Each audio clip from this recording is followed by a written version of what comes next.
Tonight, we have the privilege to welcome Mr. Daryl to the stage.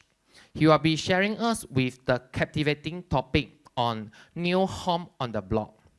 So, ladies and gentlemen, let us welcome Mr. Daryl to share his wonderful design today.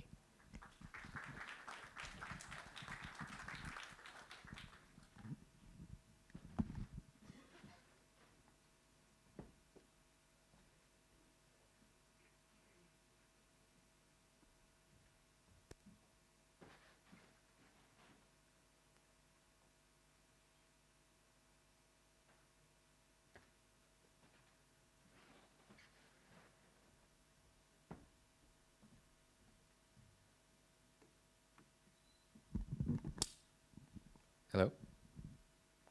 Okay, quite a big crowd tonight. Thank you everyone for coming. Big thanks to Pam for giving me this opportunity to be on the stage tonight. And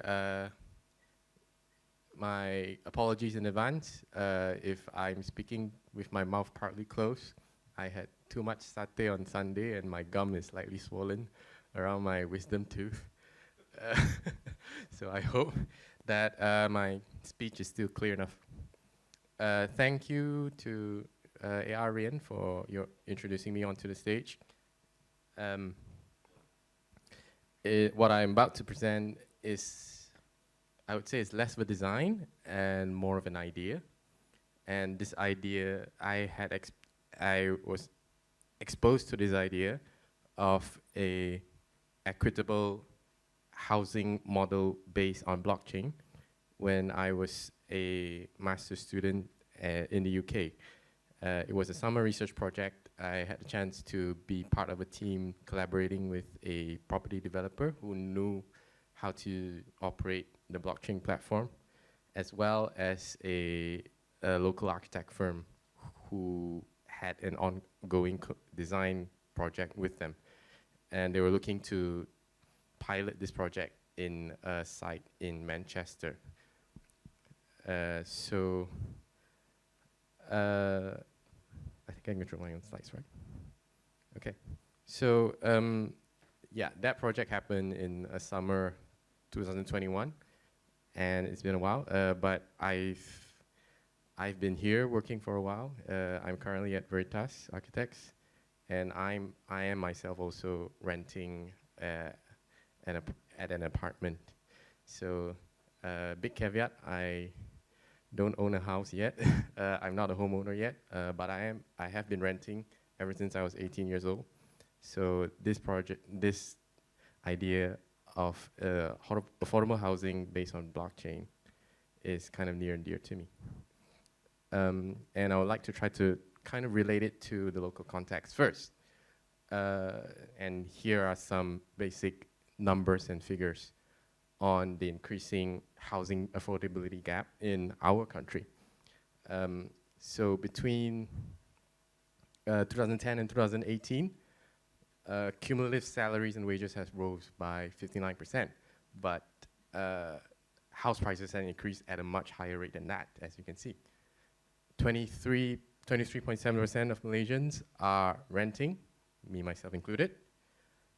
But for the remainder, housing units that are priced at less than 200,000 K make up less than 20% of the total units that were launched locally. And that data comes from between 2014 and 2016 from the 2020 report by the World Bank on our country's housing affordability. You can see in the Klang Valley, or up to Negeri Sembilan, as an indicator, most of our public housing, low-cost housing, is largely private development. And there's a kind of negative cycle that comes with this, that underlies this figure. The lower income people are sort of systematically have a more difficult entry for home ownership, and that reduces supply. and that reduces demand, and reduced demand means there's less incentive for developers to push out more affordable homes onto the market, and that creates a negative cycle. We rank quite low in terms of housing affordability with the indicator of the median multiple, which is taking the median house price divided by our spending power, which is our household income. So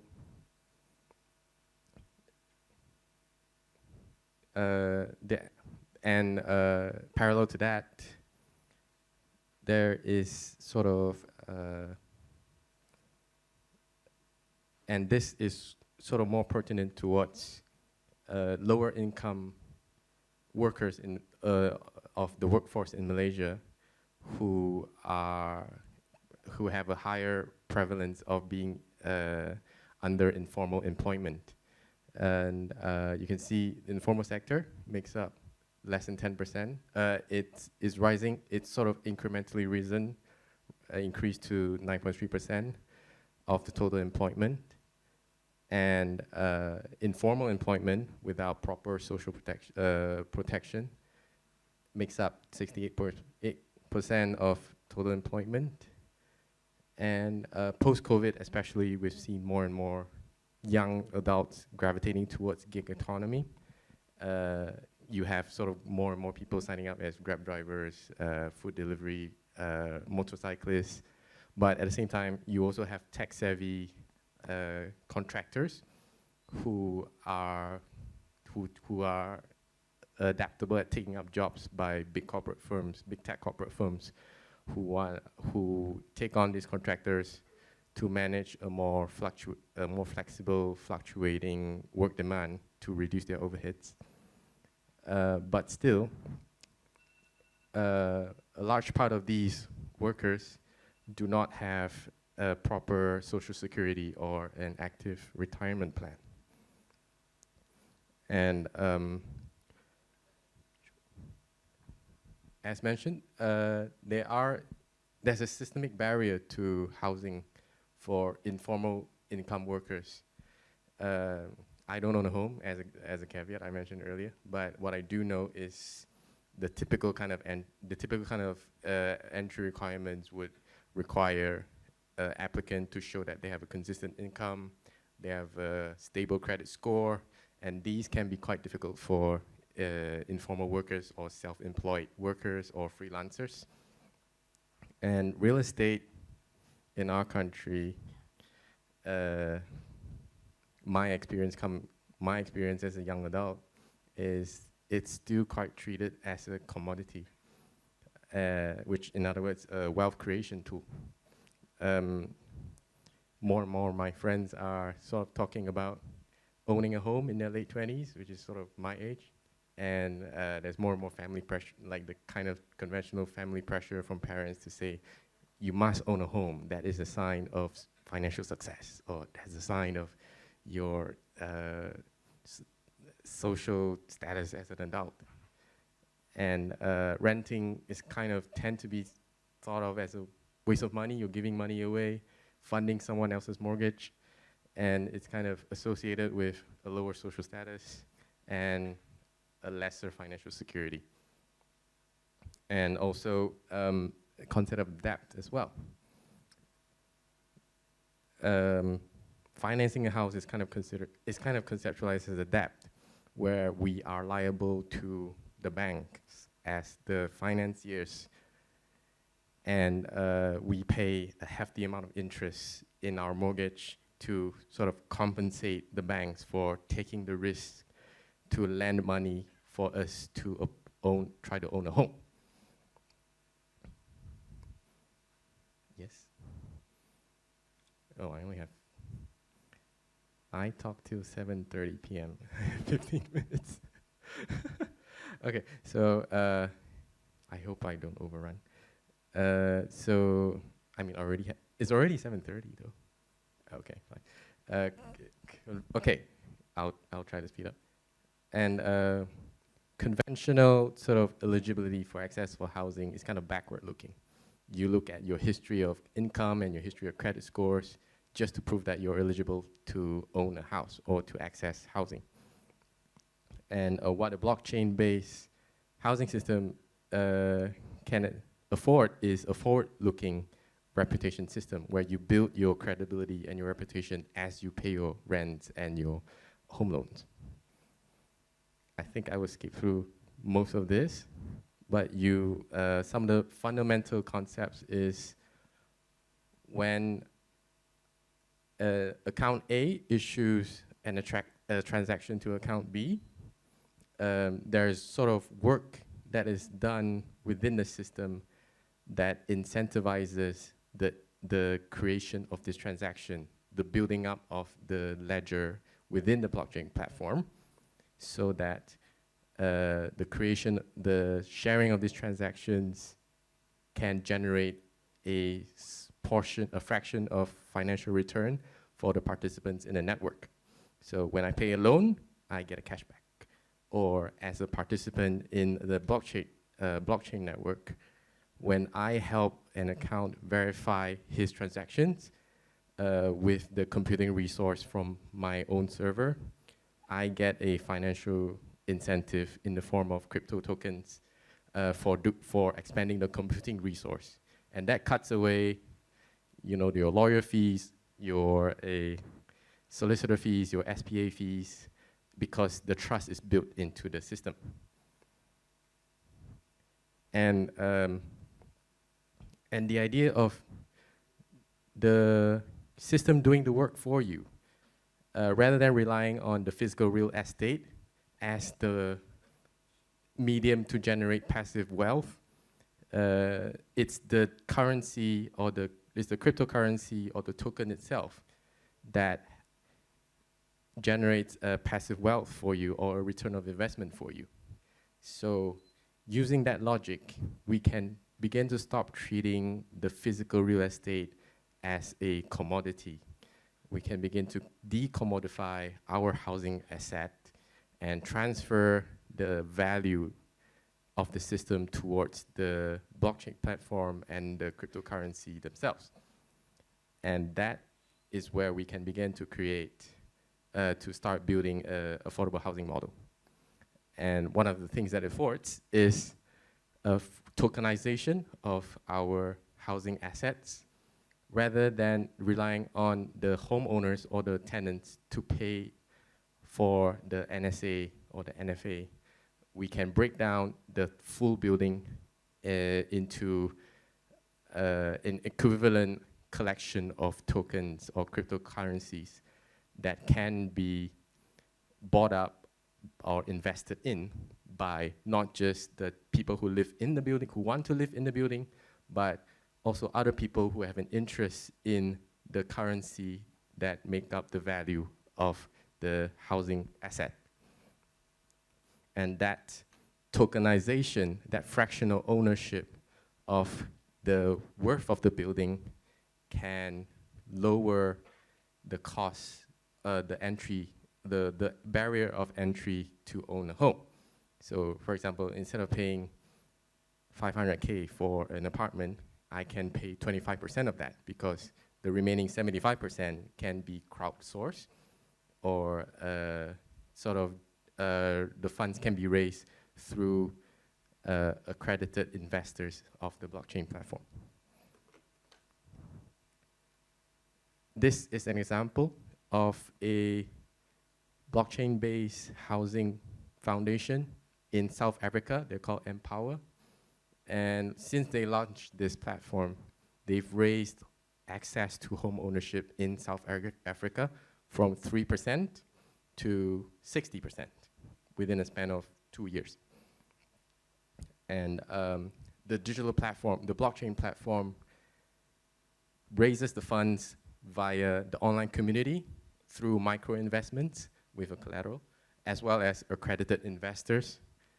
And that sets up the funds to be able to be transferred to service providers, which in other words are the local developers of local housing market. And then they in turn build the houses for the homeowners to pay back the their mortgage at a much lower cost with a much lower interest. And these are the sort of fundamental concepts of the blockchain-based housing model. With smart contracts, you can outline the terms of the housing agreement. You can automate certain fulfillment of certain conditions. For example, when you pay up to a certain percentage of your mortgage, it can trigger a partial ownership right. So in a rent-to-own model, where you start out as a tenant and gradually buy back the shares of the house until you become a homeowner, the smart contracts help automate that kind of achievement of certain milestones. And as a reputation system, the history of your payments, of your credibility as a tenant is kept in a transparent record so that it can be used as a reference for future housing applications or future tenancy agreements. So again, that cuts away things like stamp duties, legal fees, and whatnot. And also token-based incentives to take part in the maintenance and upkeep of communal facilities, or to take part in AGMs or voting decisions in the joint management board, you can receive a financial incentive. And then, so that's a rent-to-own model. A second potential model is built-to-rent. This is an example in Augsburg, Germany. The Fugera housing complex has existed since 1516. Fun little trivia is the great-grandfather of Mozart used to live here for 13 years, from 1681 to 1694. So that's how long the history this has been. And up till now, this is managed by a charitable trust established around the same time when the housing estate was built. And they have active investments in forestry holdings, which subsidize the rent to an annual rent of less than €1 per year. Even the visitor fee is €6.50. That's more than 6 years worth of rent for this housing complex. So for a build-to-rent model, you can kind of combine the idea of affordable housing with a charitable trust, where you can also enter as a shareholder of the token system, and the housing trust can help you invest that money, and the returns you get can help subsidize your rent. So renting no longer becomes flushing money down the drain. Okay, so how can we as architects design a housing base like this in a different way?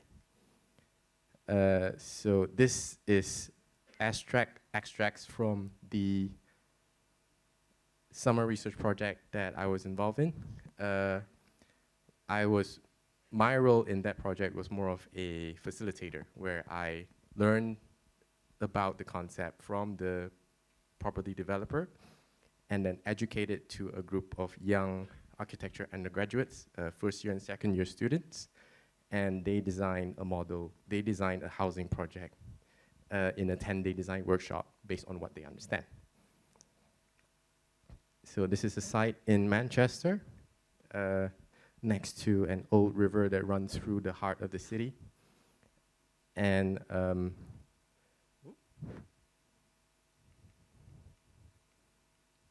so, okay, I'll come to this slide first.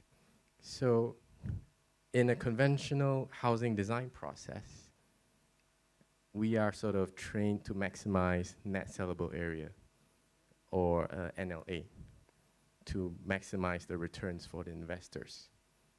With a blockchain-based housing, the full footprint of the building, the housing asset, has a monetary value, has the potential to generate returns. And that enables things like this. As architecture students or as architectural educators, we encourage students to think about designing communal spaces, generous communal spaces, and we kind of refrain from telling them financially how that could be possible, because we never really get to do that when we enter into a workforce designing real projects like this. And okay, I'll skip through. This is another example. This is a project by Effect Architects and Space 10, which is the R&D arm of IKEA, largely based on the same model, where with a blockchain-based platform, you can afford large spaces for education, for social interaction, and for the sharing of communal facilities.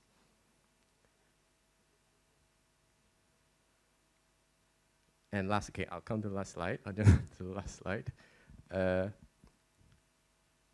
And also, blockchain itself can help to drive a more sustainable construction, where you can track the delivery of materials and supplies in real time.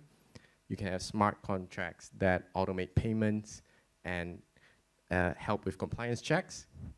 The record is immutable, unalterable, and that helps facilitate disputes. And lastly, you can track the any carbon-related data at each phase of a construction project. That helps you track how much sort of energy savings you get from building a project like this. Going back to Empower Foundation, they've begun to do this with local contractors to track, to use sustainable materials such as timber, hempcrete, and such.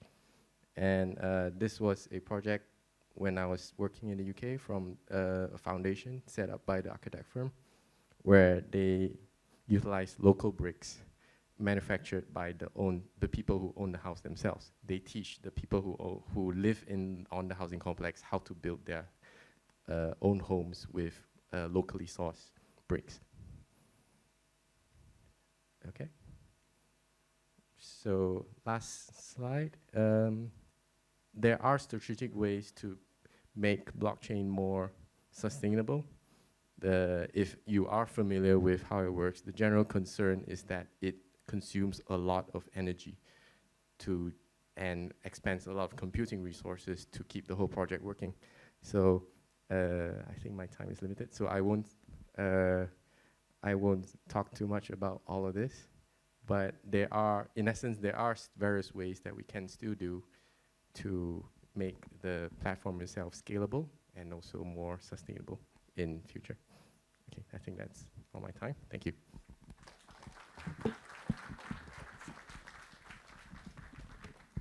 Thanks, Daryl, for the wonderful sharing on the blockchain on the block design. So before we proceed with the final presentation by our architect today, let me thank our sponsor today, Dongjin Setiawan Berhad, PAMDLS, for their support for the event. Without you, we wouldn't have our wonderful speaker from Japan all the way from Tokyo today. Let us invite our sponsor representative, Ms. Noor Hidayah, Assistant Sales Manager from PAMDLS, to have their product talk. Please join us. Welcome.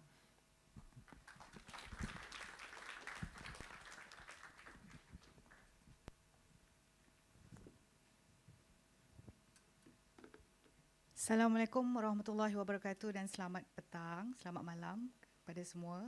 Terima kasih kerana bagi saya peluang untuk membentangkan produk kami, iaitu khususnya waterproofing.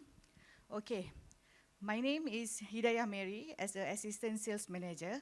Today, I would like to present about our special product, which is a pure polyurea waterproofing coating, which is PAMDLS SPU 1000.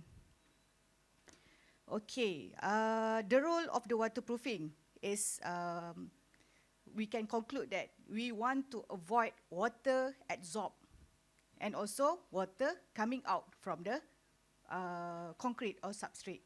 So the waterproofing itself is a barrier to prevent the water absorption and also water to going out from the wall. Okay. Then our SPU 1000 is a 2-component spray type waterproofing system, which is we apply by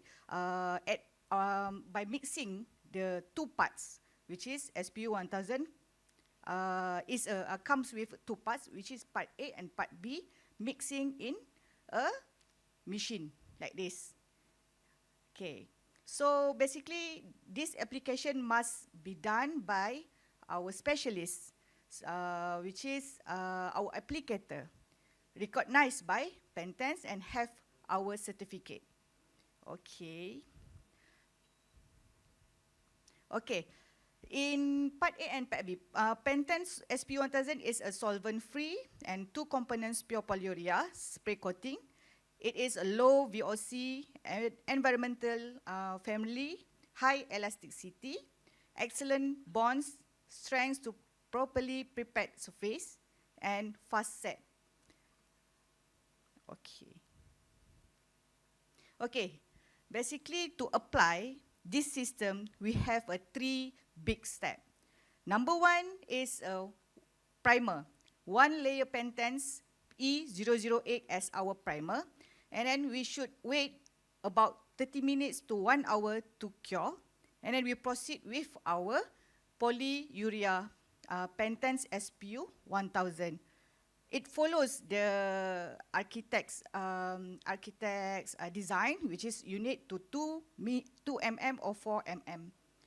Okay, and then after curing, because of the PAMDLS SPU 1000 will set about 30 seconds only for one spray, so it will time wisely. Okay. And then the final layer, we will apply the NPU 12. NPU 12 is the water-based polyurethane nano coating. Sometimes we doesn't have much choice for the colors for SPU 1000. Then we covers with the NPU 12 as the finishing coating. So we can choose the desired color based on the NPU 12. Okay, so SPU 1000 can be used to roof slab and also to the water tank. And our product have a serum, has tested that we have a approved punctured test, and then we also have a span certificate, which means our product can be used in the water tank and safe to drinking or domestic tank. Okay. Okay, let me show you the video, and this video will well explain about our product.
I think that's all for me, from me to,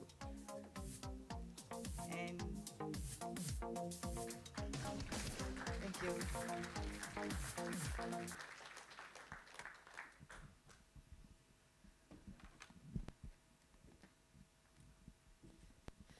Thank you, Ms. Noh Hidayah, for the wonderful sharing on the product on PAMDLS.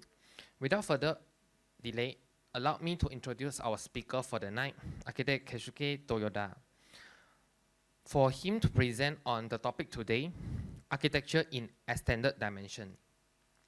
Architect Keisuke Toyoda is an architect, the founding partner of NOIZ, and project professor at IIS, the University of Tokyo.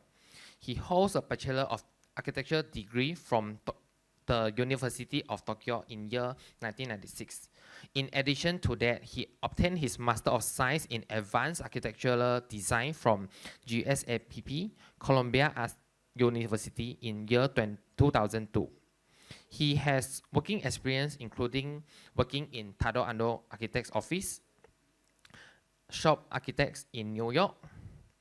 NOIZ Architect founded in year 2007 as an architectural design practice with Sean and Keisuke based in Tokyo and Taipei. He is known for his advanced digital design and collaborative works with various artists and high brands, including 2025 Osaka Kansai Expo, Team Pavilion, Shibuya Cast, ITRI Research Center, and many other virtual architecture projects. Architect Keisuke Toyoda is also serving as a Vice President of Architectural Informative Society, a Director of Metaverse Japan, and a Director of Common Ground Living Lab. Without further ado, let us welcome Architect Keisuke Toyoda for him to share his topic today.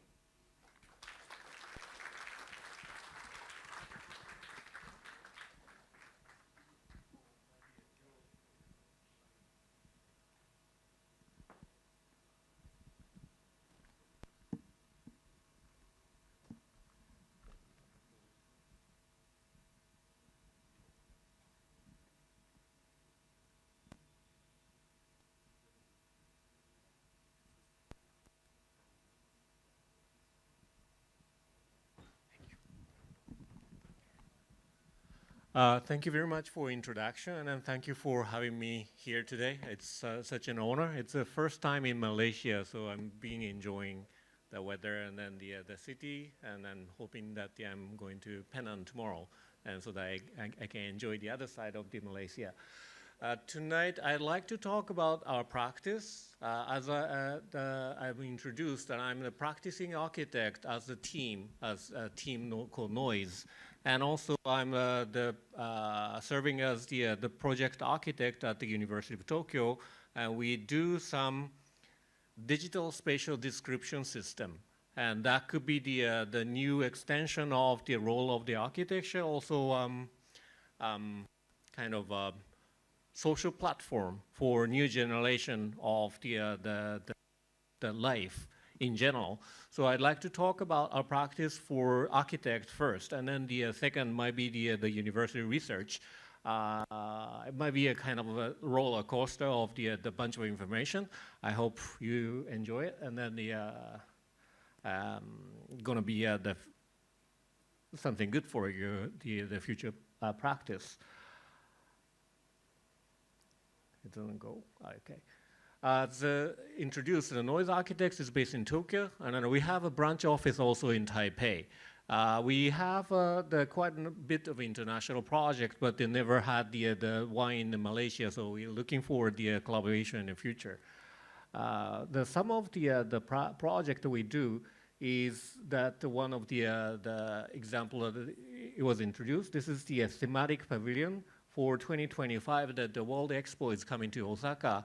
I was the director of the venue design for the bidding process. So we did the presentation at Paris at the BIE final conference, and also we are doing the thematic pavilion. This is this is the logo of the 2025 Osaka Expo. I'm hoping that you might be coming to Osaka in a year, which is next year. And this is the logo, and a bunch of the moving eyes of the kind of unknown creature. And we are thematic pavilion feature that kind of movement. And then this building is entirely made out of a prefabricated boxes with this mirrored fabric. This is the new product we are developing. This mirrored, it's the highly reflective, but it's soft. And there is the industrial robot behind, so that the entire building moves. So the reflection constantly changing. So it's kind of like the kind of bridging element between the virtual space and physical space, so that you feel that you in the mirrored condition, but the entire spaces keep distorting, and also as you can see that the basic unit is the cubic the volume, which is called voxel. In the the computer screen, you use the term pixel for the 2D. If it's 3D, it's called voxel. And this is the 1 meter, 2 meter, 4 meter, 8 meter kind of voxel unit, so that it could be easy to be transferred into the virtual spaces. Maybe yourself or your kid might play with the Minecraft or that kind of a digital game. Those are most likely to be composed with this kind of voxel units, which is easier to generate and then operate in a computer screens and then stuff, because it's easier to kind of calculate. That's the least of the load, calculation load. And so this is intentionally, we get close to the digital space so that it could be easy to be played in the, let's say, the Minecraft or the Fortnite or anything.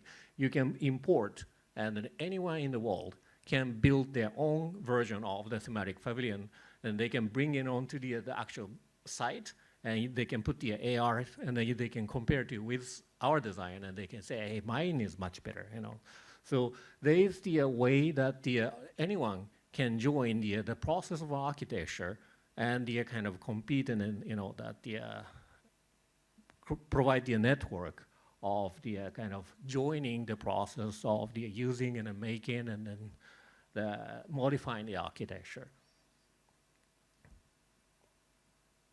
So it might be a little bit too far.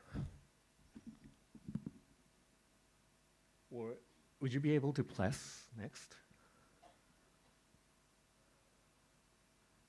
It doesn't work. Okay. Some of the project, we NOIZ, as mentioned, that we use the computational design or anything which is the digital and then using a digital technology. And as a result, we have a lot of collaboration with the artist and the fashion brand and the musician and stuff. This is one of it. You might be familiar with the brand Bao, which is the branch product from Issei Miyake. And they're known for these triangulated panels of the bags and stuff. And they ask us the tiny window in the middle of Tokyo. And we somehow that we knew that they're triangular based, but somehow they give us another requirement, which is this soft elastic display of the LED to use in the display window. We have no idea what to do. And the resolution is very low, and it is soft, and we have to take advantage of it. So eventually, we take advantage of this low resolution of their logo and then make it into the screen, and then make the physical simulation of the kind of wind blowing. You can see that the fans are set right under this each screen, and it keeps changing its logo digitally. And also there's a random signal sent to the fan, so the fan blows up. So there's the combination of a digital effect and physical effect. And apparently it has nothing to do each other. But we carefully coordinate the timing so that the wind blow as if it's kind of blowing the digital information. So there's a physical simulation and coordinated with the physical, the digital simulation coordinated with the physical event. So that you can sense a haptic sense of the physical, digital presence. And then you be kind of, getting the mixed up feeling that as if the physical event is interacting with the digital event. So there's a bunch of this kind of example that we're doing, so that the digital is normally considered as kind of inhumane. The other side of the world. Physical is something you can touch and then warm and stuff. It's not necessary. It's kind of nice continuous extension of our physical territory, and that could feed us the kind of nice texture and haptics and the presence. So that's the potential thing that we'd like to prove today. Another example of the collaboration, this is a fashion brand called Unreal Age. This is one of the most prominent new generation of the fashion design house in Tokyo, from Tokyo. And the designer, Mr. Morinaga, came to us. As you know, the fashion shows are mostly held twice in Paris, and the pace is amazingly kind of quick. Especially for us architects, we spend like years to prepare one project, but for them, a week or a day or even a minute, they can kind of prepare. So they have this, the Paris show awaiting in a month, and he came to us and he has no idea what to do.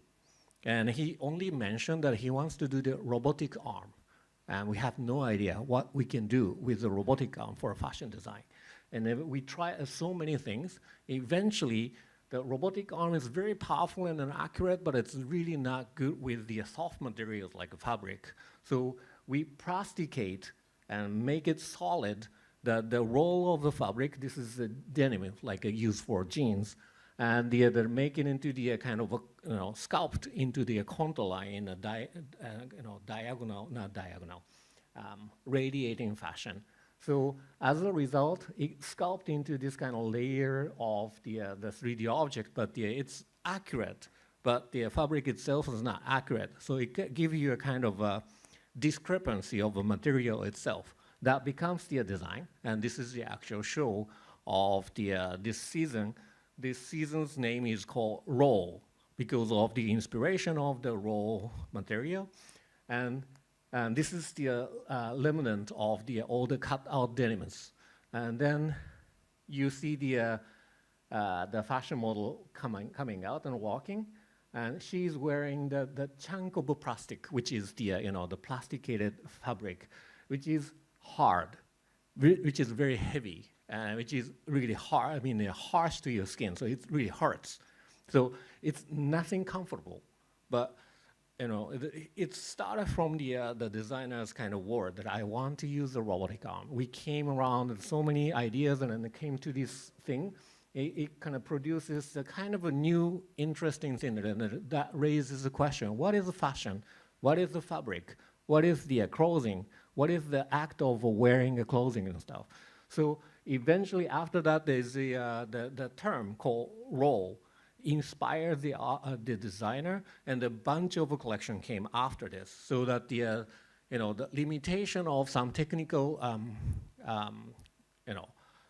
term can give us the path to reach to somewhere we wouldn't reach otherwise. So these are some of the examples that we work with the other field of designers and professionals, and that through the technology. Okay. Can you flip to the next one?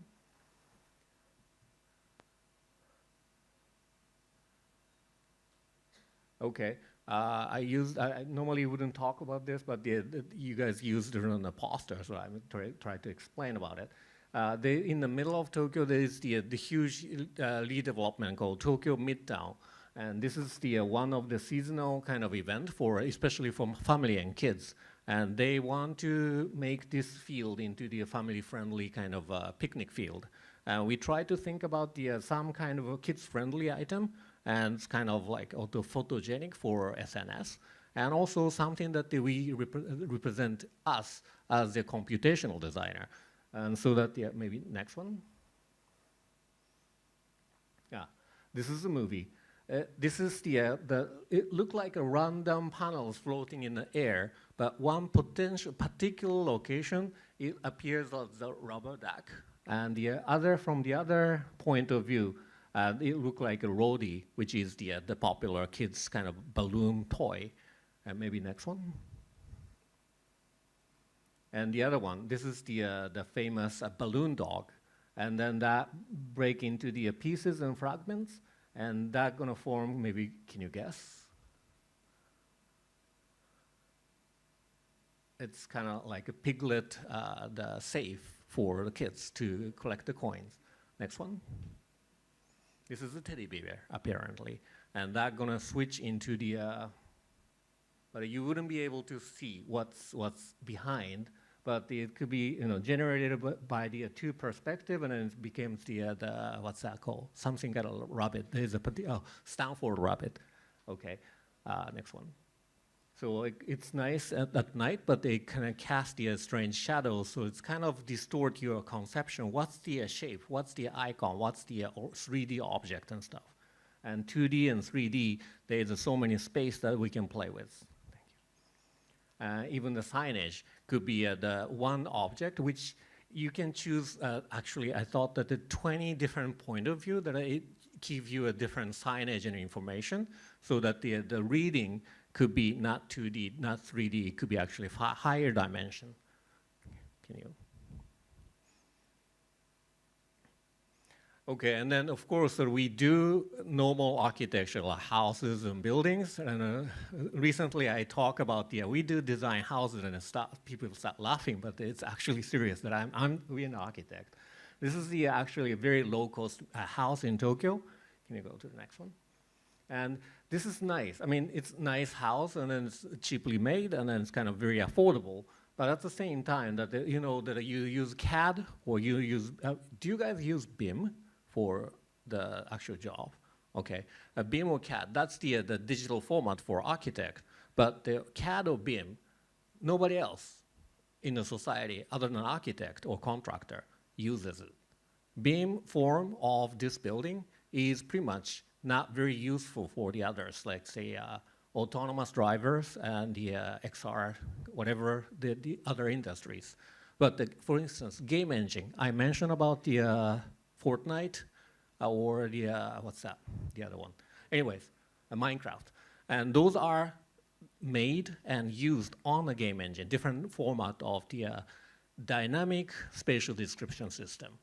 What if we design a building in a game engine and everyone can use it after it's built, hand it over to the client? Society might be happier if the building is described with the game engine. So this is the sample project. We design entirely with the Unreal Engine. Can you go to the next one? So using a game engine, the immediate benefit is that you can do a bunch of simulation.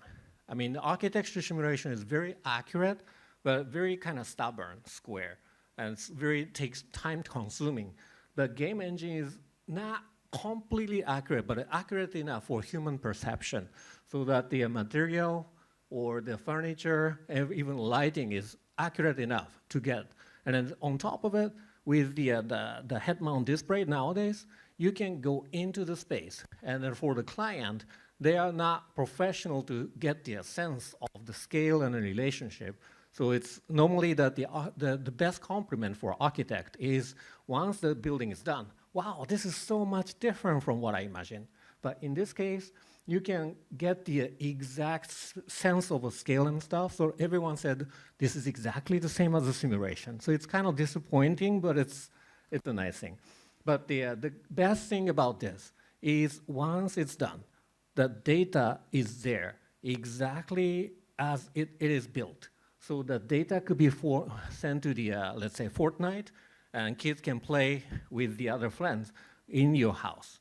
Or you can play the zombie game at home with the AR or something.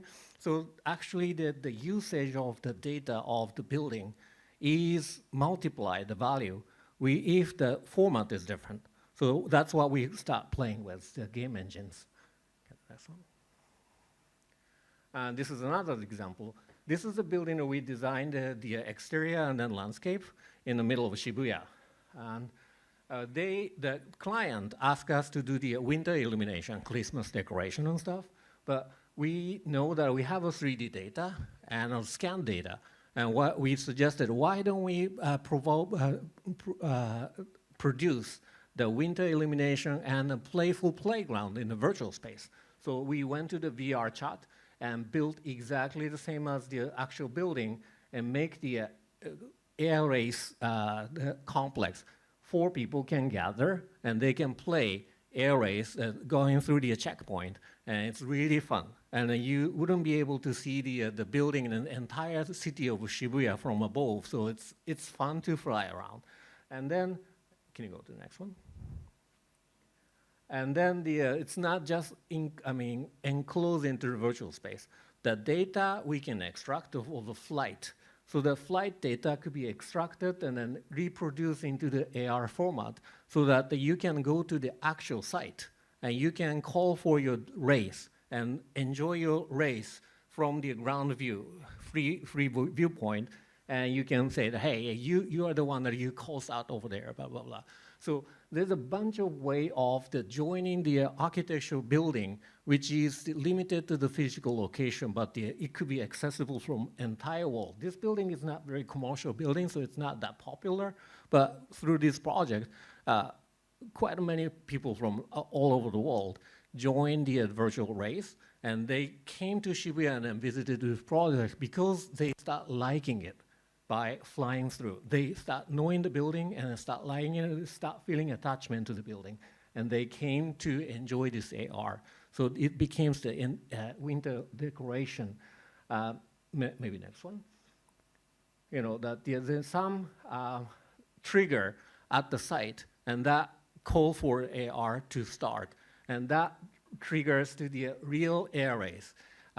Do you know that Red Bull air race, which is the area Formula One race, which is annually going around the world until 2019, until it stopped for COVID. But the last year, 2019, the world champion was the Japanese, Miroya Yoshihide. He saw the previous project. He came to us. I actually want to revive the air race, the real air race, with the AR. And we came to the kind of real kind of thing, so that the Muraya-san is the Japanese, and the other pilots located in Australia and Czech Republic and America and stuff.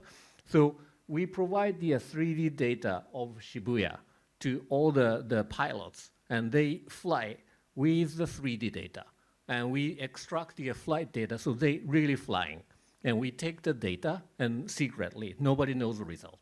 We combine the data into the actual Shibuya site, and we do the synchronization of space and time.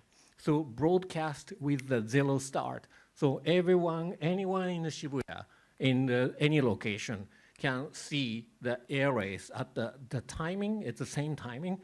Everyone is looking in the same kind of sequence. And we provided the three-dimensional sound system. So you hear that the race start, and then everyone is looking that direction, and then all synchronized. Kind of that kind of I don't know, the very, synchronized, like a festival kind of feeling, that nice excitement, which is really difficult to produce with the XR, AR, VR kind of thing, is actually happening in the location, and then thousands of people are joining and watching the same thing. So, but you wouldn't be able to fly right above Shibuya town because it's too dangerous, but it's only possible with the AR, VR.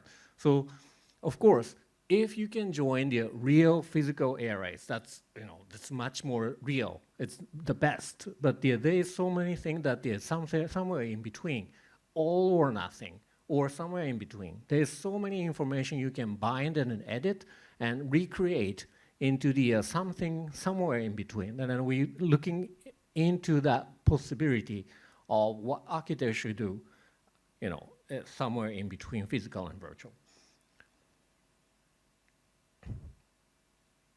And as a result, on the Shibuya model, you can see some of the matchups of the different flight, which is completely impossible in real life. The flying together as a tandem is impossible, but you can see it, and then you can see that which pilot is much better in the turning and then timing and what kind of course they take and stuff.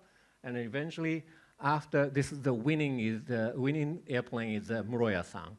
And as a result, behind the scene, actual Muroya-san is standing. So there is so many kind of cross-scale, cross-genre kind of new sensation.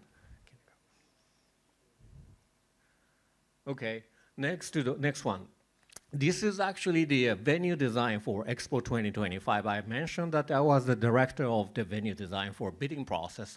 After we win, I passed that role to the So Fujimoto, so he's doing the venue design now. But this is the conceptual presentation material for the bidding, final one. I've been mentioning the virtual space and the physical space is not like different each other. It's very seamless thing. that if we can carefully design, the city could be the test bed for merging the different type of information into the physical space.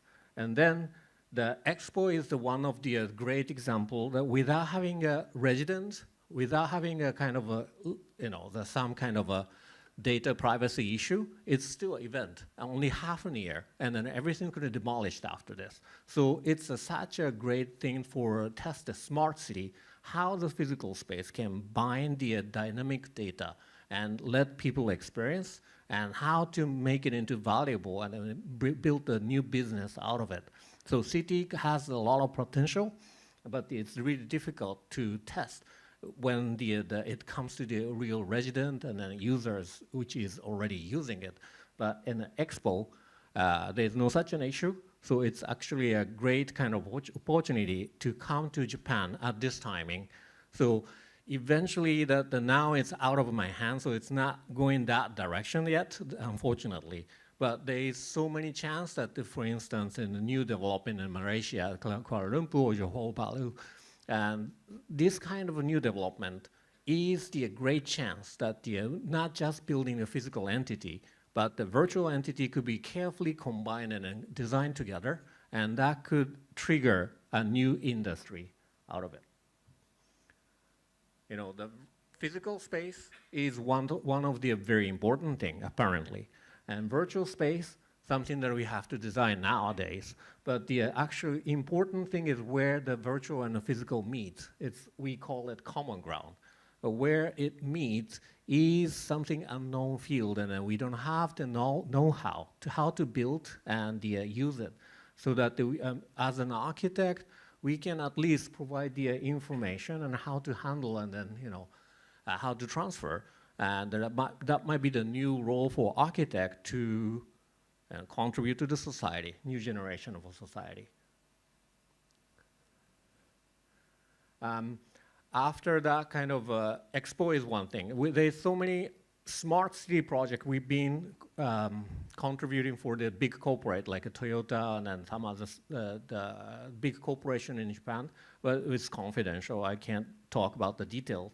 But that kind of information is accumulating ourselves. So that we try to make it into the hypothetical kind of unrealistic project. So we hypothetical project called virtual cast.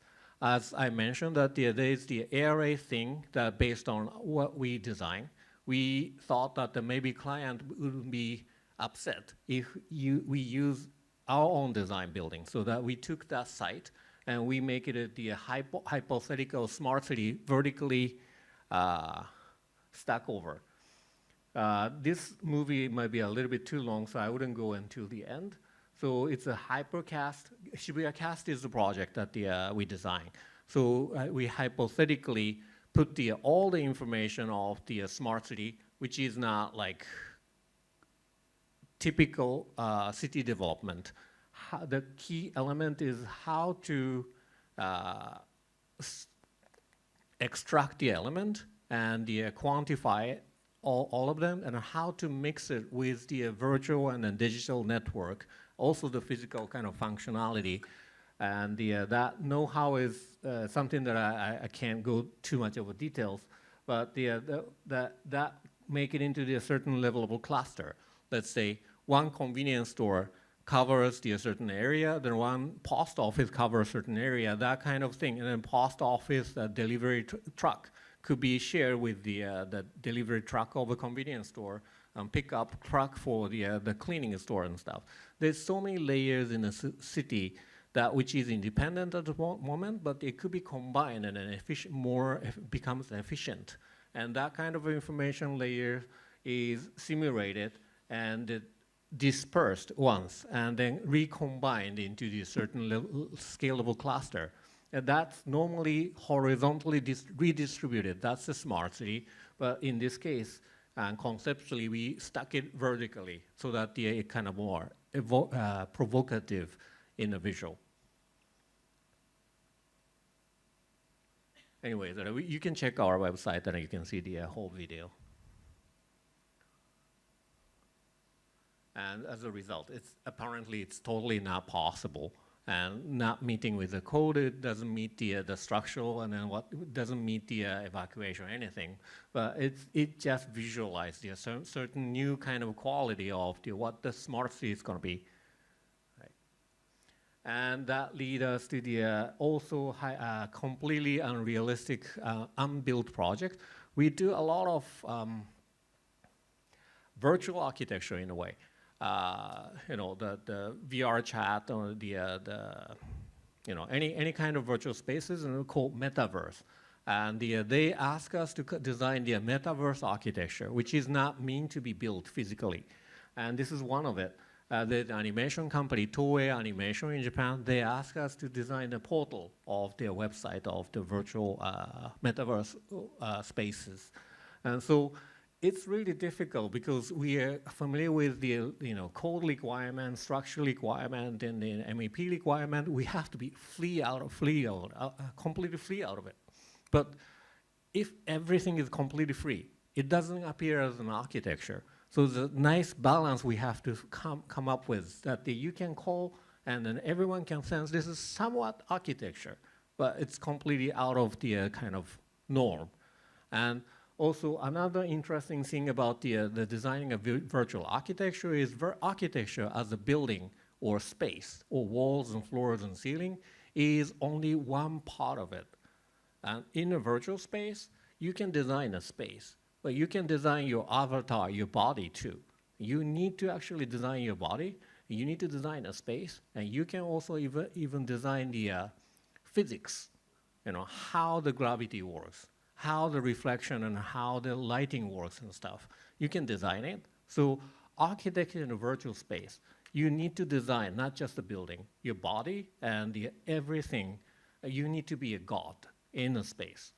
And you need to know how to design the physics, how to design lighting, and how to design your body, and how that gonna make the experience more greater and happier. So the role of architect is completely not same in a virtual space, even though you are designing look like an architecture. So that's something that we are still start exploring, but it's really interesting part of it. And once it comes to the human body, the sensation plays a lot of important roles. This is the project we did with the Japanese biggest housing company, Daiwa House, and also one of the biggest gaming company, Bandai Namco. Daiwa House rented this old wooden structure in Japan, in the southern tip of Tokyo. It's nothing kind of fancy, just an old house. And we made it into the virtual kind of experimental field. And the ground floor is intentionally left as kind of unbuilt with this gridded system and also the lighting bulbs. And you're gonna wander around and you touch the lighting, that triggers the kind of three-dimensional wave. It doesn't have any function. It's just the sensation to be experimental. But the key thing is this entire space is constantly scanned with your movement. And also the entire thing, you can see the projection mapping, but it's not 2D. It's entirely run by the simulation by the game engine, so entirely 3D. I mean, with the time, it's 4D. So this pattern is actually three-dimensionally calculated in a space. So that whenever it touches this, gridded field, it visualizes. But you can sense through the movement. You are in a 3D ATAR, And second floor, it's simpler. You enter the tatami space, and this is a shoji screen. If you open, it's very simple. It's just one projector shooting into the shoji screen. But shoji screen has a sensor, so when you open it, the image gonna change. That the inside of the shoji screen is start projecting the external scenery. So the sensor and the image correspond to each other, so that the external space starts showing the kind of rainy scenery or the fireplace with some kind of sunset kind of scenery or something. the interesting thing is that when you open the shoji screen, there is a 3D sound behind, and the sound becomes larger. Open the door, the rain sound becomes larger so that you feel that you are really in a space and stuff. And what we're dealing with is just the lighting and the sound. But even though we're not doing anything else, maybe 80 to 85% of the people come to here, and they sense that cold air blew into the space when you open the shoji screen. Interesting is that what we're producing is visual information and sound information. It's immersive.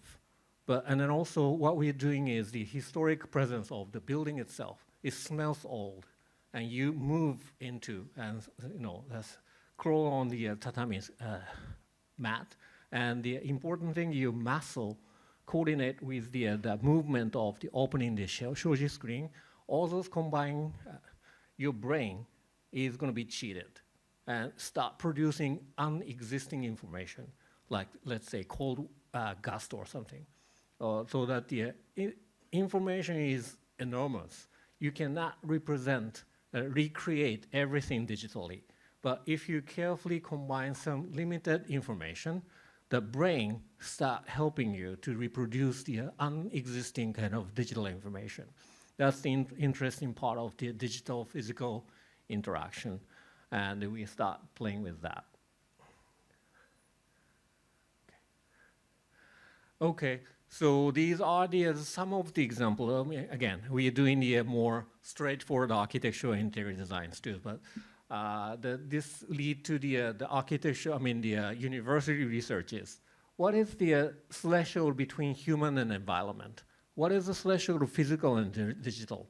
And not like what you normally think of. It's not like a binary contradictory kind of thing. It's very seamless. And it's the more you're involved, you cannot draw the clear line in between. That applies to the human environment. Human could be like us, agent or point, and environment could be a building or a city or something. It's clearly a contradictory or counter kind of concept, but it's not that clear once you kind of start going into. And then that comes to again, the concept of a common ground. Common ground concept could be described in different various ways. I tried several ways. This is one of the quadrangle diagram. The x-axis is the physical and virtual or digital, and y-axis is agent and environment. Agent, like a point, and the environment could be a box. We are in a box, and there's 200 agents in one environment. You can describe it. Up to 20th century, apparently we are living in the physical entity, so that we, human, object, animal, that kind of physical agent has been living and creating a society in the physical environment, like architecture, city, or nature, anything. But now, after COVID especially, we start having the digital agent. We call it non-human agent now. But it could be a robot, like a physical agent, or virtual, like avatar. It could be a virtual agent. And this agent could be autonomous, like run by AI, or it could be avatar, which is remote control. There's a bunch of different kind of axes even within this thing. So this itself could be a very rich research field, but I'm not going to go into too much of a detail. But all in a nutshell, the non-human agent or digital agent is still really difficult to grasp and understand the physical environment. You've been hearing about the robot and autonomous driving or AI, having a difficult time to recognize what is wall, what is floor, what is the wood, what is the chair and stuff. That kind of recognition information, recognizing a physical information is still very difficult for them. So now what we're doing is we create the digital environment, or we can call it digital twin. The human prepare the digital copy of this and place it over here. They can only read the digital information, and physical information is unreadable for them. It's a dark matter. But we provide, for instance, this podium, I believe that there's no digital information. So robot cannot read this. But once we create the BIM folder data, they can read it. But BIM is very difficult and heavy, and unnecessary information of, let's say, screws and then the structure and stuff. The BIM information of this building might include the MEP system and structure and then plumbing and stuff. That's not important for, let's say, robot to move around or virtual agent to exchange with a human being. So the digital twin has the various forms, but with this, the digital agents can interact with the spaces around you, and then they can move around. But they're not reading directly. They are reading this guy that we make sure that the physical environment and the virtual environment overlap each other, and then they can interact. But this format could be variety of different kind of way. It could be Vim, it could be game engine, and the robots or the agent has different type of sensors, so that the sensing device is different and the description system is different. So as a result, there's hundreds of different digital representation, which is not compatible with each other. So once you go to, let's say, Kuala Lumpur station, central station, and you want to run the 10 different robots, each robot has to have the different digital twin, which is called SLAM or something, And then each SLAM is differently described, and the robot A and robot B and robot C cannot eat the same information, and they're gonna stuck, So the important thing that the information being shared by the bunch of different type of the non-human agent is somewhat compatible. So that is the basic understanding of common ground. So any kind of robot came in, and they can read the information which is already placed over here and provided. And the nice thing about it is they don't need to scan separately. And then also they can access the information, and then the environment side can give us the information where to go and which door is more crowded and which elevator is stuck and stuff. And then the robot can read the information they cannot see, beyond the wall, beyond the floor, and they can get the information from the environment. And then also, environment doesn't care which is robot A and B and C, so that the, robots doesn't need to communicate with the different company, different agents.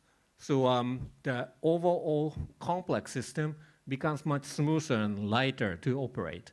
So that the more complex that the society becomes, that we definitely need, the more the necessity of the common ground becomes much higher.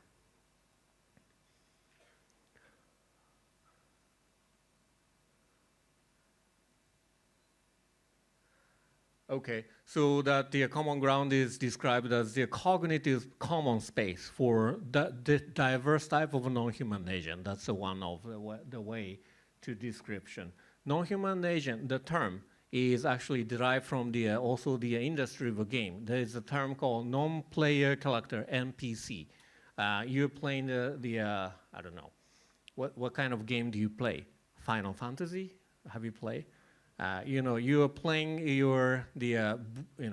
I don't know, knight or the witch, whatever. But you might have a comrade players around, and then you form a team. And they play as the AI.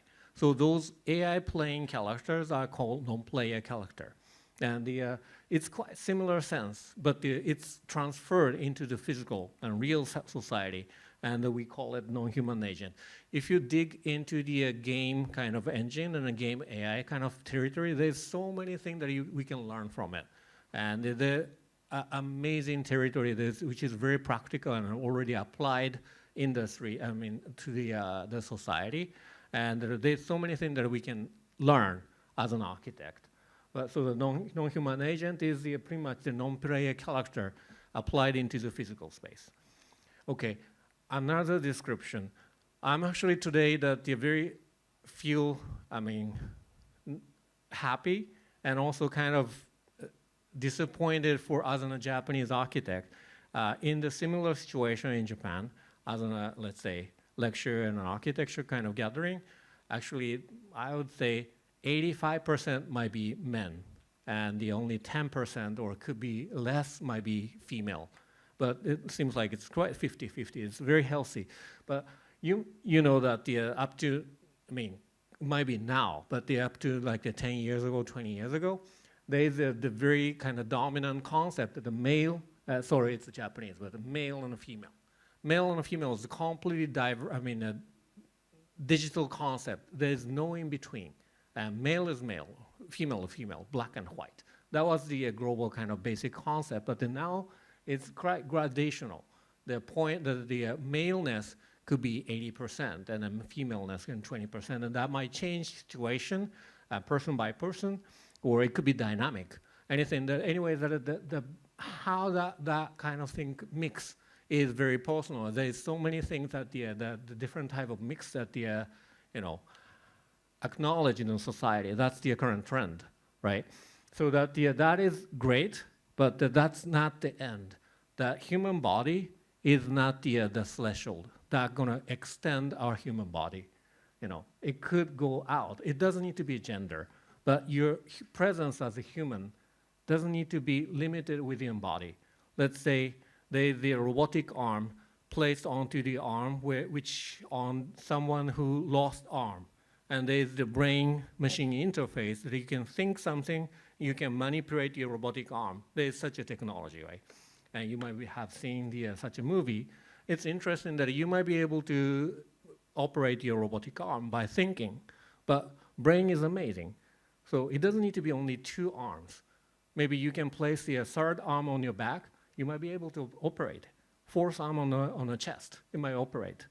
And maybe 5th arm on the floor, it doesn't make any difference, so it might be operating.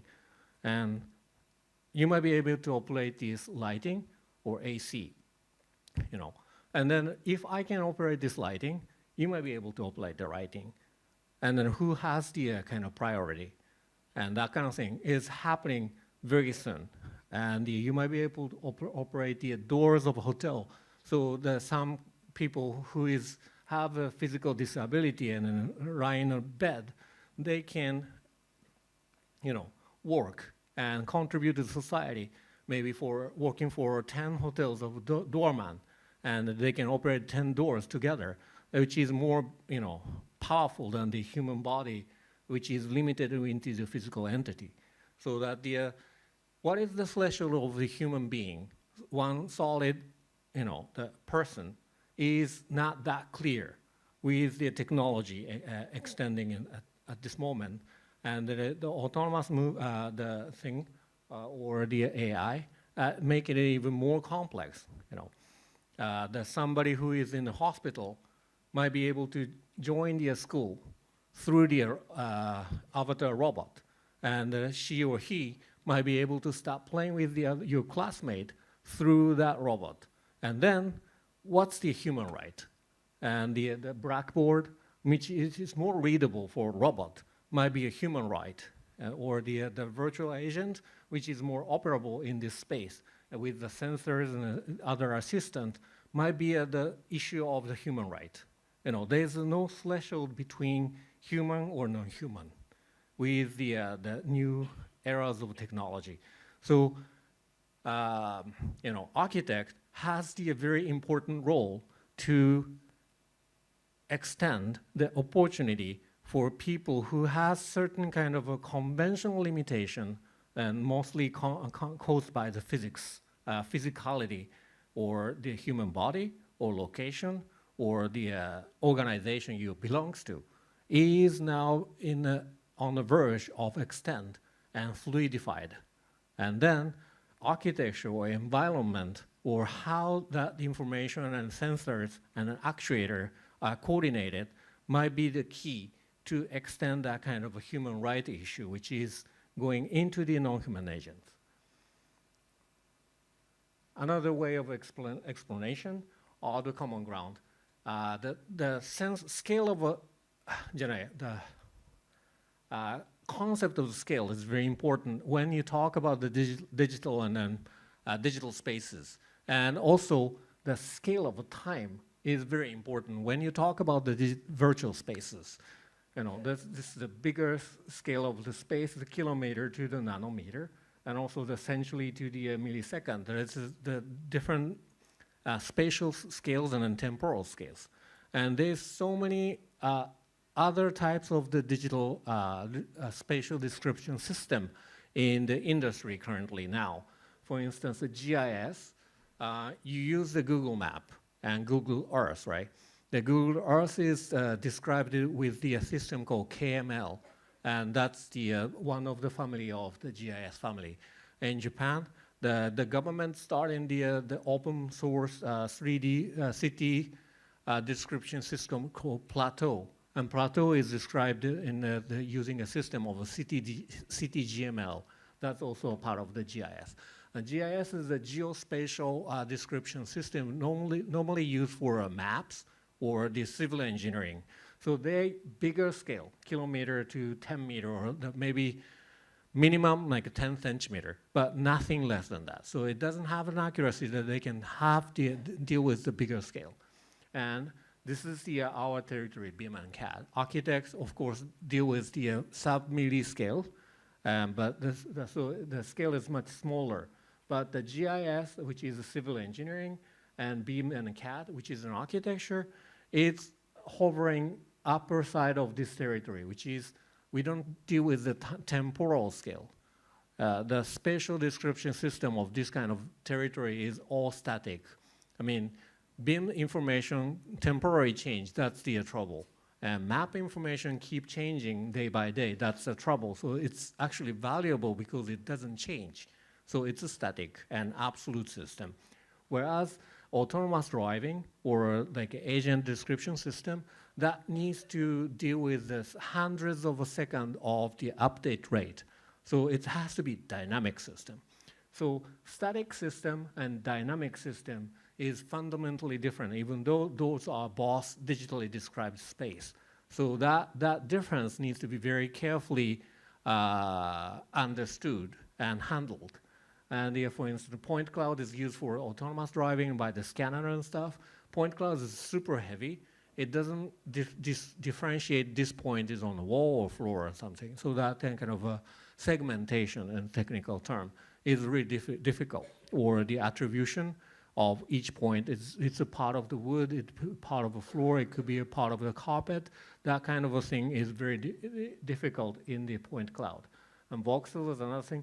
There's so many different description systems which is not compatible with each other and apply to the different industry. We have to know that there's a bunch of different spatial language we're using, and we kind of always call all in nutshell the digital space or digital twin, virtual whatever.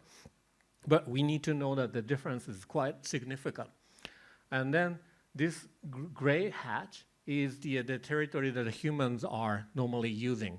And then right in the middle, I put it at common ground, is something that we need to have as the dynamic spatial description system to handle and manipulate the human activity and the non-human agent activity. But unfortunately, there is no such a spatial description system existing yet.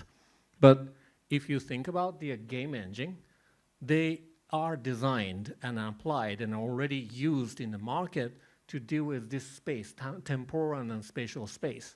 But they are only limited to the virtual space. Then if you already have such a technology applied in the industry, why don't we bring it into the physical space? That's the concept of common ground.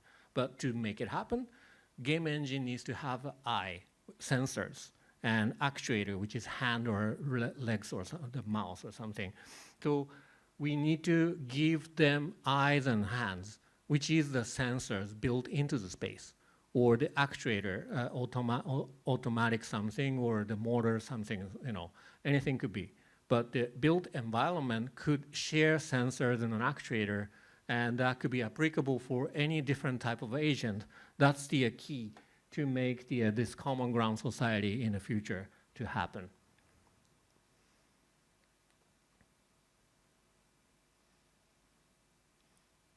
Yeah, this is a little bit technical, so I skip. But the non-human agent, building an object and a human, that anything could be treated as an agent. And now that the robots are designed to have all the sensors and all the powerful computers and all the actuators, let's say the robot needs to go to the door and they need to see the doorknob and they have to recognize this is the pull down knob or the grab bar and then push or pull. That's very difficult for AI to recognize. But if the building already knows what type of door it is, and no matter what the non-human agent could be, they have the movement of how the door could be opened. They can give the agent that movement information. That's much, much easier. The agent could be much cheaper. It doesn't need to have the high-end computers and sensor. It could be much cheaper and affordable. And it could be operable for each other. So important thing is the sensors and then knowledge could be shared on the space size. And the agent could be not complete package. It doesn't need to be. You can rely on the sensors and then calculation power and an actuator on the space side. And then the agent could be cheap and affordable and then available for everyone. That's the kind of key. Now, robot is considered as the complete package, but it doesn't need to be.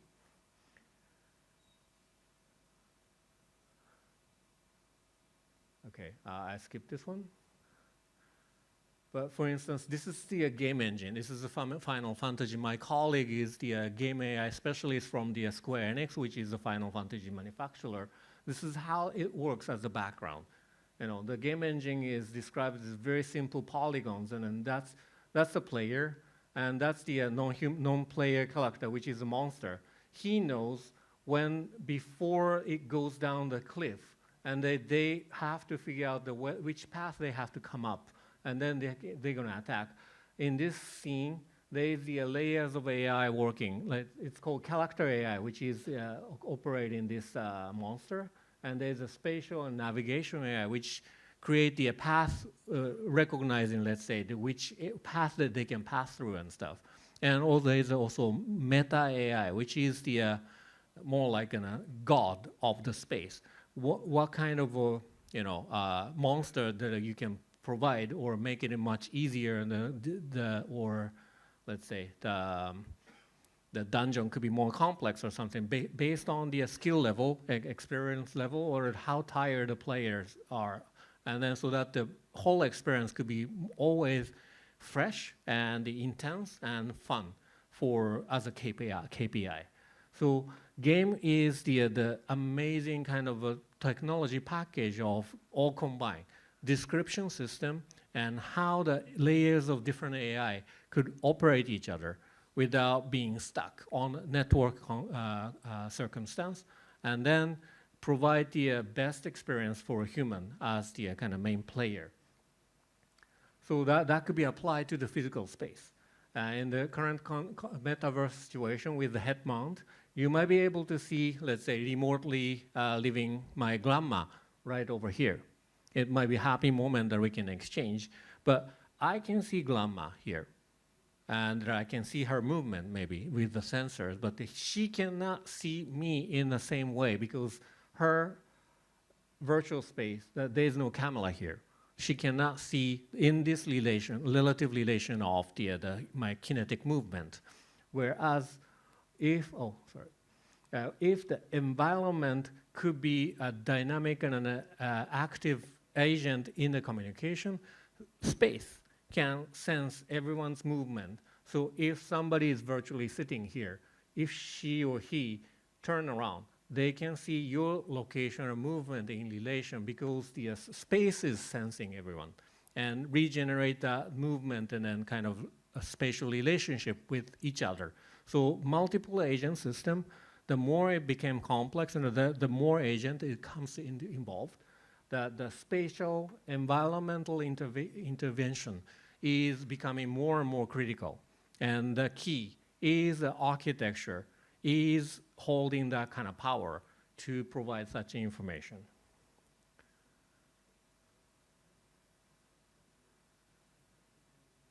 This is a little bit too complex, so I would skip. This is what my laboratory at the university was doing like 2 years ago. So it's a little bit too old, so it's not very smooth. But this is the test of the Tokyo and Osaka has the multiple people, and then the sensors are on the environmental side. everyone is not wearing anything. It doesn't need to have any head-mount display. They are seeing just the iPad. But you see the avatars overlay on the human movement. That's the real-time scanning and a display of their bone movement and overlaid into location. That look, and then some of the avatars are just avatar alone. Those are the people from Osaka. And they maintain the mutual relationship and movement so that they can see each other and they can do the collaboration. That environment, for instance, is 1-to-1, but we can do 20-20, 30-30, so that the classroom overlay between Tokyo and Kuala Lumpur is possible, so they can learn artwork, English, or anything together, so that I can see this kid from Tokyo, and then we can talk to each other, and the close distance and the angle is very important.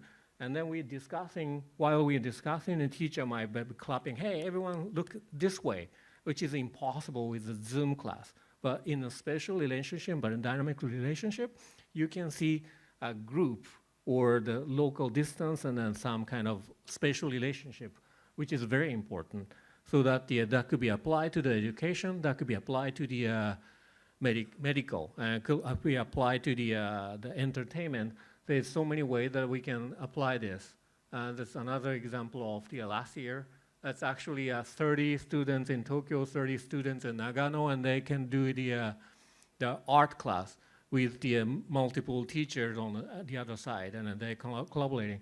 This one is still, resolution is not that high, but we proved that there's so many new ways of education could be applied. And then especially in Japan, that the population is decreasing kind of drastically. It's a big social issue. And we lack in the amount of good quality teacher, and the local kids doesn't have the opportunity to have the good education with this kind of thing, with the legal kind of coordination. They might be able to have the different type of education. They can have the teachers in a local town and stuff. And so that this is applied for the social platform as the new generation. We are different from a Vision Pro, which is the localized and an agent-based well-level information, whereas we are based on the space side. It's a kind of counter concept, and we can feed each other. And different from a Niantic, which is a Pokemon Gold, and Plateau, which is an entire city scale. So different layers of the virtual twin or digital twin could live each other and different layer, and then collaborate each other with the systematic coordination. That's something that we're going for, right? You can read more details in our website at the University of Tokyo, Keisuke Toyoda Laboratory. So that eventually Common Ground could house a spatial AI. AI could be, haunted into the space. They can help you understand things, and then they can help non-human agent to understand, and they help you communicate in the space or off the space. And the Common Ground space could connect the different location and different organization or different personality. So you can have multiple kind of personality. I'm not sure if it's a good thing or not thing, but possibility. You don't need to be stuck within your physical body. You have multiple kind of opportunity, regardless you are male or female, or you belong to high school or elementary school, you are stuck in the, let's say, countryside or city.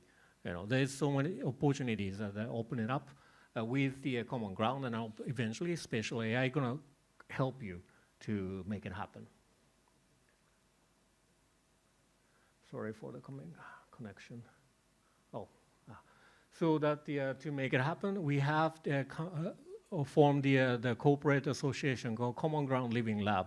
We have a lab space in Osaka, and a bunch of corporate come together to make it happen. We have to have the real estate developer, we have to have a construction company, we have the information platform, we have the sensor company.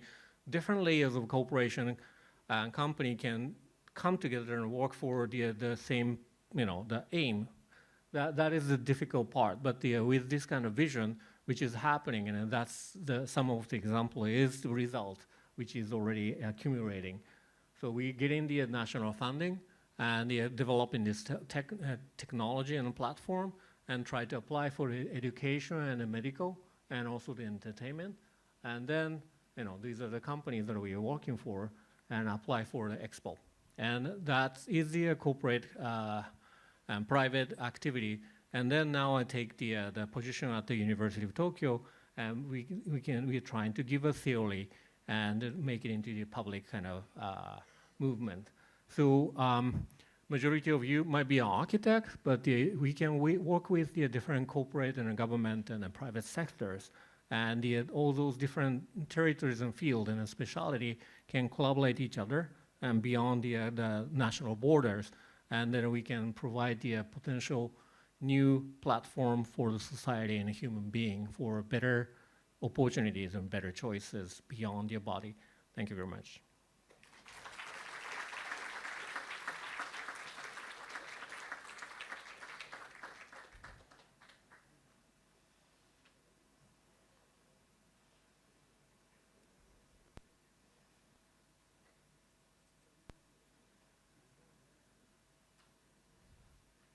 Should I be still standing here, or I should go?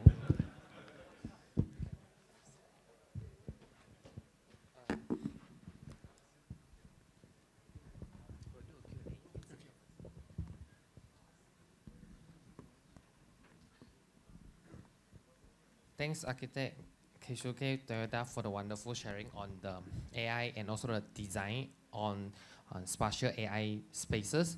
Now, moving on will be our last session on the part today, which is on Q&A section. So everyone is welcome to scan the QR code here, and then you can type your question here. We'll have 10 minutes of Q&A section. We will try to answer all the questions, so feel free to use the Slido and ask the question here.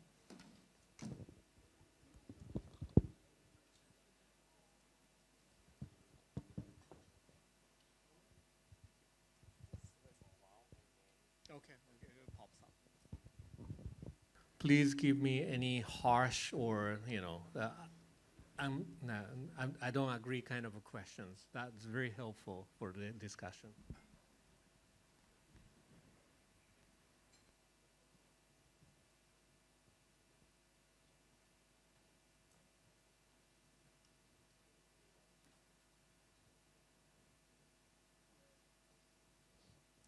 Okay, we have the first question from the floor.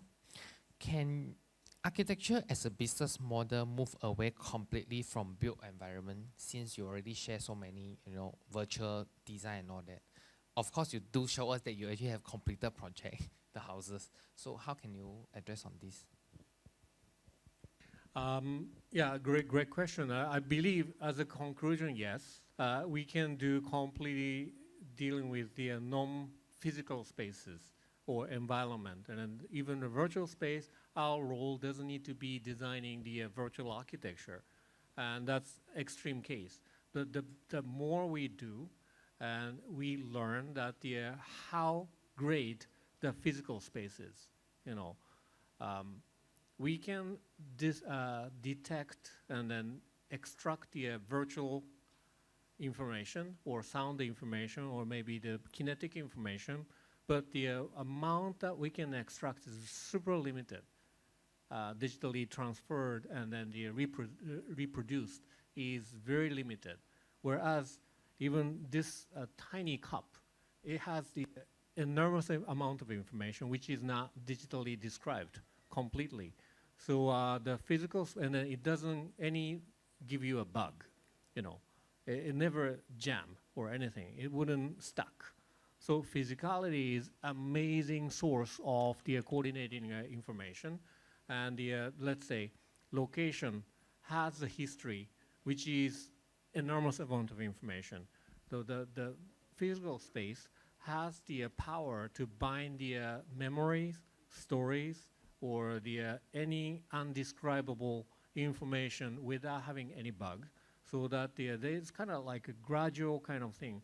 We can design the extreme virtual space, but we can design the physical space.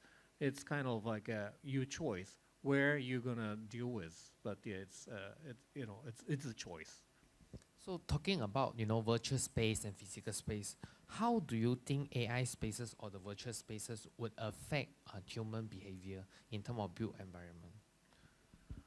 Um, Very difficult question, but let's say the digital spaces that we normally imagine and then deal with is the digital space for human understanding. That's the normal condition. Let's say 3D visualization or animation is something that for us as a human to understand through our eyes.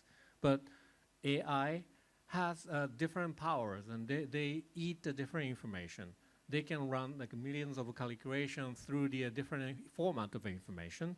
So actually, most of the cases for us to describe the spatial information to AI, we're not going to make it into the BIM format or CAD format or game engine format. It's something easier for them to digest. So the format is completely different. So we need to know how to differentiate those kind of different formats, and then we need to feed right thing into the right agent. So it's more like data collection and then how you actually categorize it, right? Yeah, that's part of our definition of the spatial description. So, for instance, the blockchain that you mentioned, that I think that's the spatial description and the kind of network, the shared information spaces. You have shared with us a lot of virtual design and also AI architecture. Can you tell us a little bit on the history or how do you actually get started with this trend? Is it because of your interest or any inspiration? How do you get started with this? I mean, in my case, I've been trying to how to utilize the already existing digital information of a building, which is already existing as the BIM or CAD, which is not edible from the other industry. And then I met the game engine, and Professor Miyake, which is my colleague, who is the specialist of game AI. Their way of a description is very edible for AI. I mean, AI has different types, so that it's not very general, but at least the game AI is easy to deal with the spatial description, which is we can also understand, and AI can understand, and they can perform better than us. So, pretty much the game and game AI environment. So since you focus on game and AI, what would you think on the future of AI? Would you think this future AI would disrupt architecture creativity in future? If your framework of the architect's role and creativity within the existing thing, it might disrupt. But once the AI start invading into this frame, and then the architect's role going to shift outward into the unknown territory, which is not existing yet. So that the architect's role never die, it just shift toward the external spaces. And then new relation with the AI, a new relation to the data, and a new relation to the physical space going to emerge. You mentioned about your research on AI and architecture. Have you done any research informing how it would change architecture when humans are very sensitive to the space, either mentally or physically? Not really yet, but I showed some of the experiments that the connecting Osaka and Tokyo, and many students involved, and that is part of the government-funded project. So there's so many different aspects in it, but one of the thing is, let's say, personal data. The kinetic data that, let's say, your bone structure itself wouldn't identify you. But once you start moving for, let's say, 10 minutes of dancing, maybe you can figure out that it's my movement or someone else's movement. Or it's combined with the, let's say, voice or some other information that, those kind of combination of a data going to give you a more specification of a personal data. So the concept of the personal data doesn't need to be, defined clearly. It's going to be emerged by the situation and resolution or the handling. So there's no clear definition of what could be personal data and what is not in the future. So that definition itself or evaluation itself, we might need to be relying on AI, and also the production could be AI. And so it's kind of complex situation, but we kind of start with dealing with the legal and then ethical issues, just the beginning. We understand on the human movement, your personal data and all that. what about, since we are moving forward and also in your design, you focus a lot of future design, architecture, AI, there are a lot of future and modernism architecture. What would you think about future in terms of traditional or even especially the Japanese architecture, which is the traditional one? Do you have any plan to preserve it, and how do you actually adapt into future architecture in this sense? Right. I mean, I actually graduated with I have the bachelor's degree with the Japanese traditional architecture study. So I love it and I want to preserve it. But as a matter of fact, the society, the lives in the modern, circumstance doesn't match with the Japanese traditional housing in terms of construction, maintenance, and then, MAP, everything. So it's a fact. So, but I don't want to make it into just a preservation as a museum piece. So we like to make it alive, so that with the minor modification, we might be able to provide the technology, and we are trying to shift gradually, but try to maintain as the kind of positive role in the space. But at the same time, we are doing a lot of the 3D scan project of the traditional and the modernism architecture, especially metabolism architecture, which is being demolished quite drastically recently. So we've been going volunteer work of the inside and outside of the metabolism architecture before they demolish it, so we can preserve the super precise information. We don't know how to use it yet, but the pictures of the a century ago, they don't know how to use it by the time, but that has a historic value. So we're trying to at least scan as much information as possible.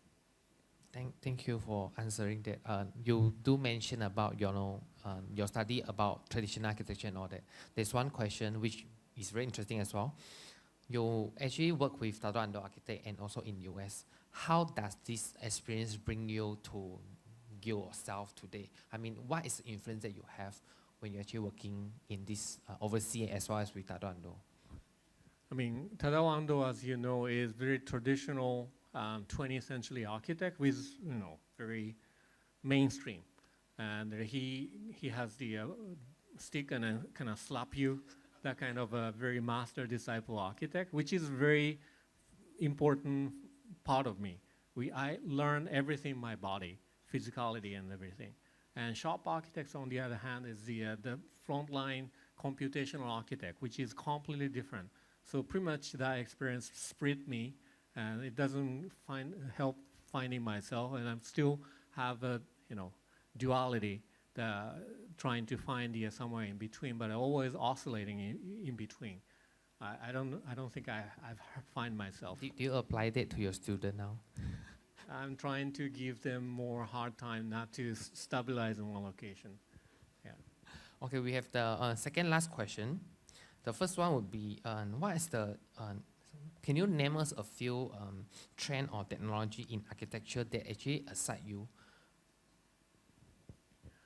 I mean, for us, that the game engine is the one new thing that we've been digging out, and then with constant learning out of it. And then that's the kind of window for us to get into the AI technology. But apparently, you might be already familiar with the generative AI is another path through the AI. And recently the client is already familiar with the generative AI, so they tend to come to us. Hey, I already designed a house. I produced the images. Can you design this house, and then can you give me a drawing in 2 days? What the hell? That's really helping. Happening, but they don't know how inaccurate, and it's just the combined images of pre-existing images. So we need to learn about it. We start using the Rhino on the 3D model, and then put the framework, and then give the generative AI to just do the decoration for quick presentation or studies. But we've been telling clients that this is not accurate. This is not providing a 3D information, nor structure and code information. So it's just a test, and we have other paths to go through, and then that's what you're paying us. And that explanation and structuralized explanation is becoming more and more critical. Okay, we have the last question, which is kind of like for you to give a summary for your topic today. You mentioned about the virtual world, the physical world, which we also have the common ground, the combination of the both worlds. So the more project overlap between the physical and the virtual, the more complex the system becomes, just like all the theory you have mentioned just now. So how can we actually, as architect or designer, maintain our built environment with our design? What is your way forward in this case? I mean, in my case, I'm playing a role of the architect or designer, also kind of a new technology developer, and then also a business entrepreneur to apply to the business platform. I mean, majority of people doesn't need to play all those three roles. And technical development going to be done by some other companies. And technology development and the conceptual development is going to be done by somebody else. So you, as an architect, you just need to, keeping your window to learn the new movement and then just keep trying and get familiar with might be enough, I guess. But if you are interested in stepping into one of those kind of external world, and there's so many opportunity to kind of contribute to the kind of more fundamental part of the new possibility in society. So that's also a fun thing. So I would say that the role of architect is drastically changing. And if my students say that they go into the game industry or the new virtual building code builder or something, I wouldn't stop them. And then if they call, I'm an architect, I'm very proudly think that you are architect. Okay, thanks so much. I think that's all for our sharing today by Architect Kento.